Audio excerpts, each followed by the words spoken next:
په دې کې 3 ښځې دي 4 دي یوه زینبه ده چې ډېره مشهوره ده او ډېر ښه شاعرات یې او یوه د صدوخان لور ده د جنرال صدوخان د اعظم خان لمسۍ ده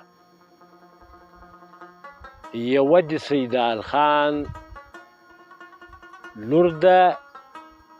یوه یې ښځه ده دو ټولو خپل اشعار ویلي دي ما په د افغانستان د هوتکي دورې د ملي مبارز د غازي سیدال خان د ایران فاتح په دغه کتاب کې ما د هغو نومونه هم لیکلي دي د هغو مې ځینې غزلې چې له کوچي خلکو او د وتکو له نارو چې حبیب الله رفیع لیکلی ده په کابل کې چاپ شوی ده په 1449 هجري شمسي کې په کابل مطبعه کې چاپ کړی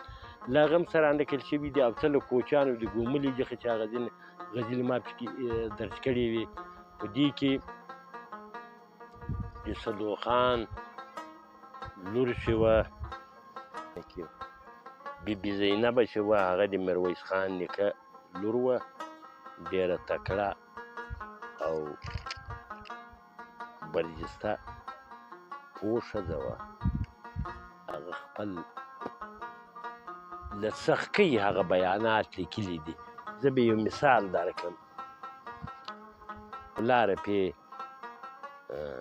ملت د کلات ووهل شوه او د کندهار کلا یې فتح کړه او ډېر ټپیان پراته وو نادر افشار لخوا عبدالغني خان الکوزی له 12,000 کسو خپلو ابدالیانو سره ورسره ملګری وو خپل قوم یې غلط رهنمایي کړو او بل یې موسی خان اسحاق زی د ساکزی دا ورسره دغه غصه او غم تر دغه حد تیر شو د ښځو نو بیا یې دا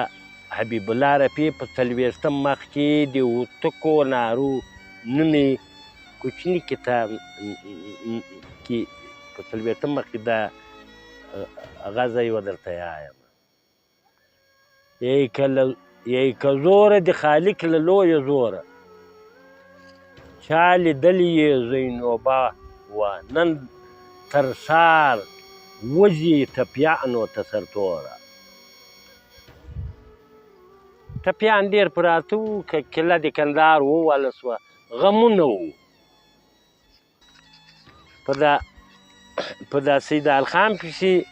زینوبي ډېرې سختې د افسوس بدلې بللې دي چې یوه د دې له خولې به ځینې بدلې زه یو څو درته وایم چې حبیب الله رفیع په 15 له زړه د پښتنو په مخ سر پادې د سیدال سترګې ناظر ایرانی کاږي که ګډې په غلجو بدبختۍ ګډې ځکه ولې ناظر سار د غره له ډډې کندهار یې محاصره کړی د سیدال خان د سترګې یې وکړي لیونۍ له ډېره غمه پښتني د محمد خان ناظر نیولی په پښو کې یې بې ډوله زولنې دي پښتنې لا د سیدال په سترګو ځاړي دا ناظر له قومه نور سپین ږیري غواړي چې کلات یې فتح کړو او عام قتل یې په تسلیم شویو غازیانو یا د ده په سپایانو کښېښود او د ده سترګې یې وکښې سره له نورو او د ده سترګې یې راولږلې شاه حسین ته نو ویلیم فلور یو انګریز دغه لیکي چې سترګې یې راولږلې شاه حسین دغونې په غضب شو سره له غلجیو چې په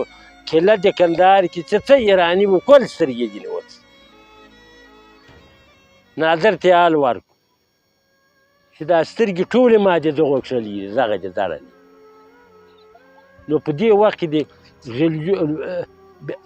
دا د زینبې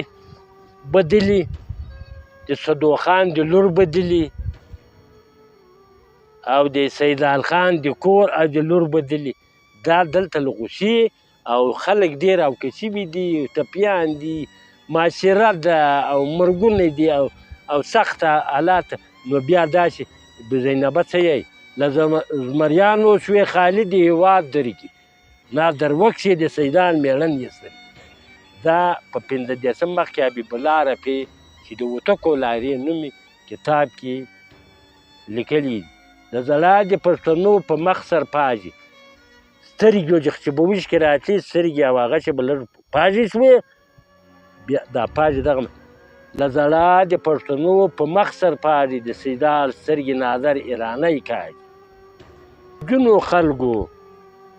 په خولو باندې قومونه غلط شي عبدالغني خان خپل ټبر غلط کړو د غلیو په ضد یې د نادر په ګټه باندې وجنګ د پښتنو استقلال یې ختم کړي د پښتنو دغه تاریخي غټ تاریخ ته ازادي د سیدال خان او د میرویس خان له ایرانه د یو مختصرې باچي بیا ډېره د اصفهان په فتح کې د ده اولادې او غلجیانو او نورو هزاره و پښتنو راوست اول ازادي دغه له ایرانه چې واخیستل شوې نه تر مغول لاندې شو نه تر ایران لاندې دا ازادي خو نه وه چې له ایرانه به دې ازادي کندهار اخیسته تر مغول به لاندې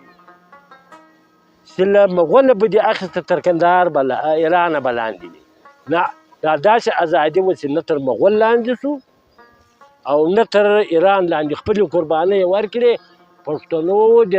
په رهبري د میرویس خان او په جنرالي د غټې سپاسالي د سیدال خان په تجربو او د نورو مشرانو په تجربو دا لار